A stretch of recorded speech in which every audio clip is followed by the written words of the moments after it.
Meus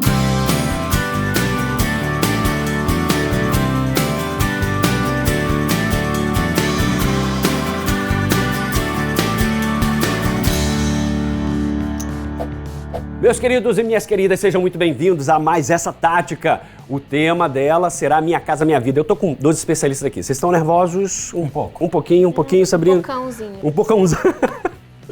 Vocês vão ver que vocês vão relaxar no decorrer da conversa. Tem muita coisa bacana, muita informação que vocês têm. E a galera que está assistindo, cada corretor precisa disso para poder alcançar resultado. Gente, para continuar, eu faço uma introdução rápida sobre o assunto, né? Minha Casa Minha Vida. E se eu tiver equivocado em alguma informação aqui, vocês, por favor, me corrijam, tá bom? Vamos lá, então. Criado em março de 2009, o programa Minha Casa Minha Vida veio para impulsionar o déficit de moradia no Brasil, que era de 7,9 milhões de moradias, ou seja, 21% da população brasileira, né, do país não tinha moradia. Em 2017, o déficit registrou a marca de 7,8 milhões, onde verifica-se que ainda existe falta de unidade de habitação no país. Alguma informação sobre isso, Gustavo? A gente precisa vender muito. Tem muito espaço ainda para... Tem muito espaço. Muito lançamento ainda pra gente fazer. Minha Casa Minha Vida. Com certeza. Continuando, o FGTS, que todo mundo sabe o que é o Fundo de Garantia do Tempo de Serviço, é a principal fonte de recursos do Minha Casa Minha Vida para subsidiar os financiamentos habitacionais, né? Até porque o dinheiro não cai do céu. Com certeza. Precisa sair de algum lugar, ninguém é mágico. O orçamento da União prevê 4,8 bilhões para o Minha Casa Minha Vida nesse ano de 2019. 3,9 bilhões para pagar obras já contratadas na faixa 1 e 900 milhões em subsídios para as outras faixas 1,5 e 2. Bom, o que a gente tem então para comentar sobre esses números, Gustavo? Sempre no início do ano, quando começa o orçamento, né, do programa, a gente tem uma facilidade maior de poder realizar as contratações. Conforme vai se evoluindo os meses, a gente percebe que vai, principalmente no último trimestre de todo ano, é de costume nós termos problemas com a falta de subsídio. Então a gente já vem se antecipando todos os anos em fazer tantas contratações de PJ e tanto evoluir nas contratações de PF dos empreendimentos para que a gente consiga sofrer menos no final do ano com a falta de recurso. Sabrina, você percebe esse movimento então hoje das equipes correrem mais no início do ano? Sim, isso reflete em vendas também. Sempre que a gente se aproxima do final do ano, nós temos também essa urgência em realizar o maior número de vendas possíveis e deixar o menor número para correr esse risco, né? Porque a gente já tem histórico disso. Então, para que a gente consiga efetivar todos os contratos de financiamentos dos clientes que a gente já vendeu, então a gente também se antecipa quanto a isso. Ou seja, é uma estratégia do negócio RNI, a gente correr atrás antes. Quem não faz essa leitura de mercado acaba comendo lá o que sobrar. Então, o nosso próximo tópico será faixas de renda e taxa de juros do Minha Casa Minha Vida. E o Gustavo e a Sabrina trouxeram para cá uma tabela muito bacana com informações que a gente vai esmiuçar um pouquinho mais. Então, de olho na tabela. A faixa 2 e 3, que são as faixas dos nossos empreendimentos, da qual a gente operaciona no Brasil, ela vem dividida. Se for até R$ 2.600 dentro da faixa 2, ela inicia-se com uma taxa de juros de 5,5% ao ano. Se ela for até R$ 3.000 a renda do cliente, 6% ao ano. E se ela for até R$ 4.000, a taxa de juros inicia a partir de 7% ao ano. E na faixa 3, que é renda de R$ 4.000 até R$ 7.000, a taxa de juros é a partir de 8,16% ao ano. Sabrina, tem alguma consideração tua sobre essa tabela ainda?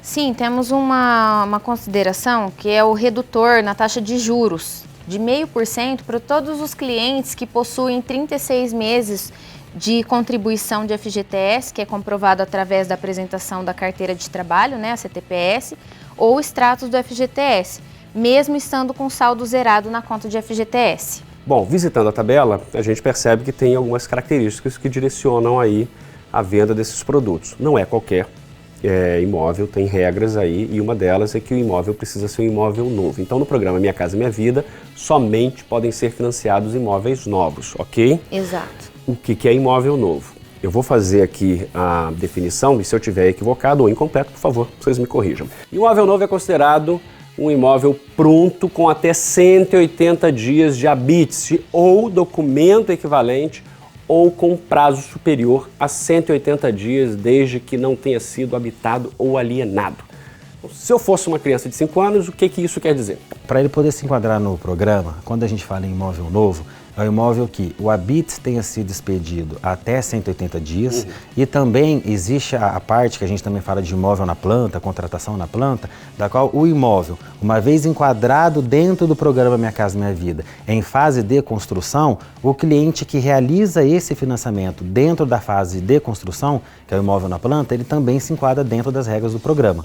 Então essas são as duas formas que ele pode realizar o seu financiamento na planta ou pronto dentro do programa Minha Casa Minha Vida. Se for pronto, o habite tem que estar expedido até 180 dias, ou se ele foi acima desse prazo, um imóvel que ele nunca tenha sido habitado ou nunca tenha sido alienado em sua matrícula o nome de outro comprador dentro daquela mesma unidade. Essa questão da alienação aí é aquela que alguém comprou, mas não conseguiu pagar e aí voltou. E consta o nome ainda dele como primeiro proprietário. A segunda pessoa que vai adquirir esse imóvel, ele não consegue se enquadrar no programa porque já houve uma alienação de uma pessoa ou de um comprador anterior na matrícula. Bom, então a questão da alienação, como é que eu, corretor RNI, fico sabendo que esse imóvel está alienado ou não? Eu vou perguntar a quem, né? A gerente, para quem que eu vou perguntar? A nossa equipe comercial, ela tem a informação dos imóveis de retomada, imóveis usados que estão hoje dentro do nosso escopo para venda e também através da certidão de matrícula, que você pode tirar uma certidão atualizada no cartório de imóvel, de registro de imóveis, que vai também poder te dar essa informação se aquela matrícula, se naquele imóvel já houve uma alienação anterior. Já no caso do imóvel usado, o seu financiamento somente ocorre no programa Carta de Crédito FGTS. E aí os juros são os descritos, porém, não existe subsídio na contratação, ou seja, não tem mamão com açúcar, tá bom?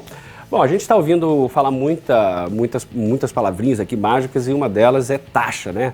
Taxa nominal, taxa efetiva, enfim, SET. Gustavo, fala um pouquinho mais sobre essas taxas e depois a gente faz um resumão disso daí. Hoje, quando a gente fala em taxa nominal, taxa efetiva e a SET, é uma forma do cliente, principalmente nós do comercial, tá podendo orientar a todos os nossos clientes que, quando você fala, inclusive quando nós estávamos falando sobre a tabela, taxa a partir de 5%, quer dizer que aqueles 5% ao ano, que é a taxa de juros, a hora que você leva o cliente para aprovação de crédito, da qual você vai inserir todas as informações, renda, valor, tabela, valor de financiamento, prazo de financiamento, o banco ele vai te responder com a taxa efetiva. A taxa nominal de financiamento do enquadrado naquela faixa 1,5, 2 ou 3 é X, porém, ao se aprovar o crédito dele, o banco te dá já a taxa efetiva, a taxa real da qual ficará o valor do financiamento dele. Através dessa taxa efetiva, nós temos que lembrar que também existe o seguro MIP de morte e invalidez permanente e o seguro DFI de danos físicos ao imóvel. Esses dois seguros são seguros obrigatórios que precisam ser feitos na contratação de qualquer financiamento habitacional de qualquer banco no país e eles somam-se ao valor da tabela.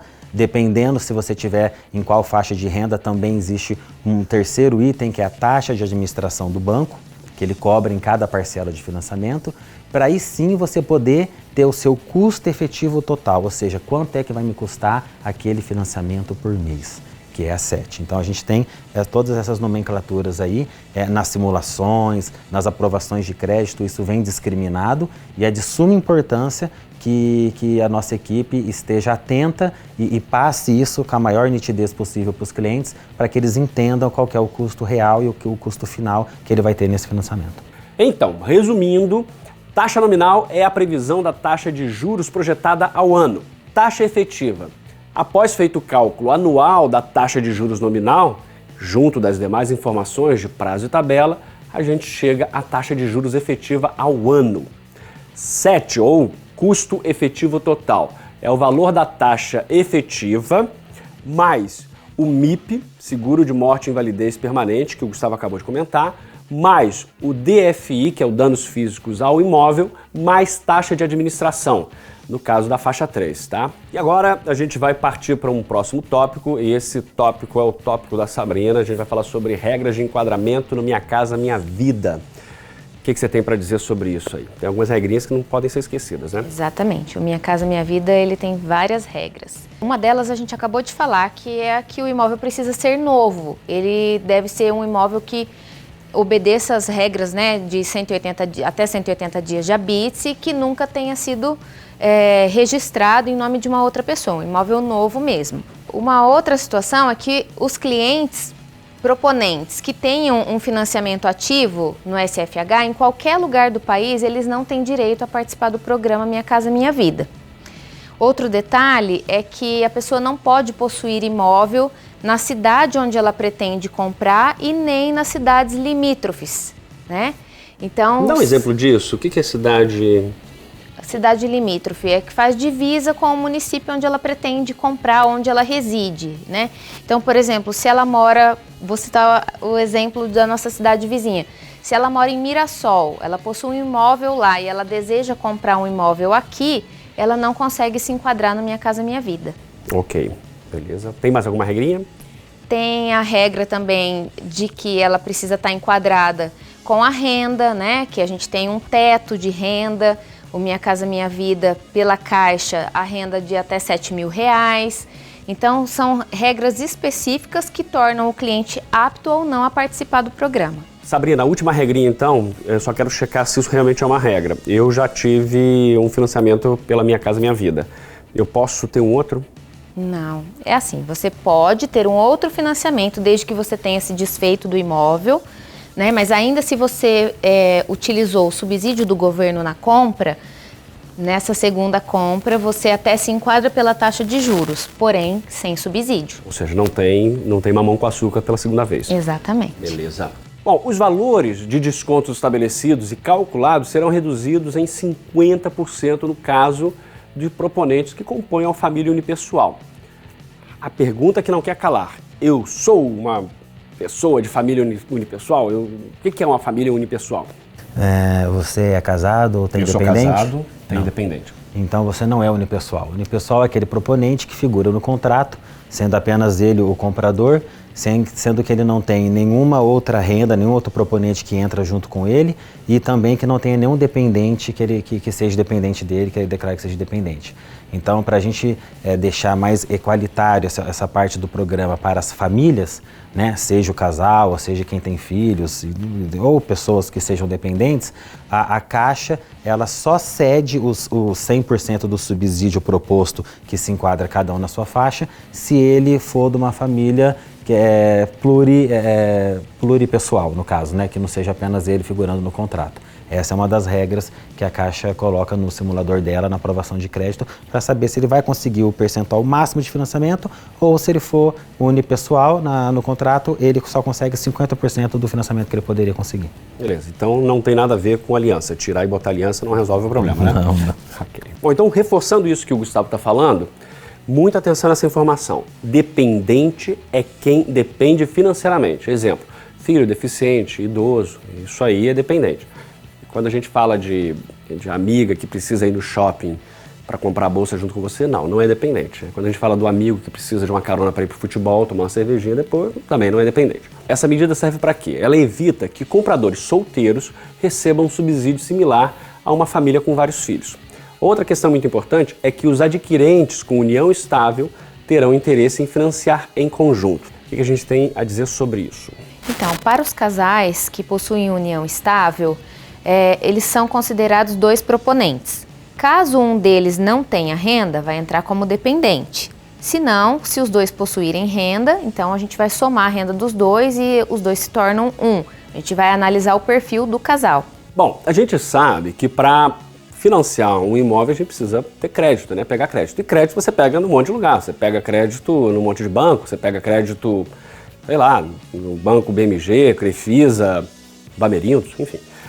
O fato é que a gente precisa saber que, para o Minha Casa Minha Vida, o crédito precisa sair de um lugar específico. Quais são os lugares que a gente consegue crédito para o Minha Casa Minha Vida? Bom, o Minha Casa Minha Vida hoje ele é operado em dois bancos, na Caixa Econômica Federal e no Banco do Brasil.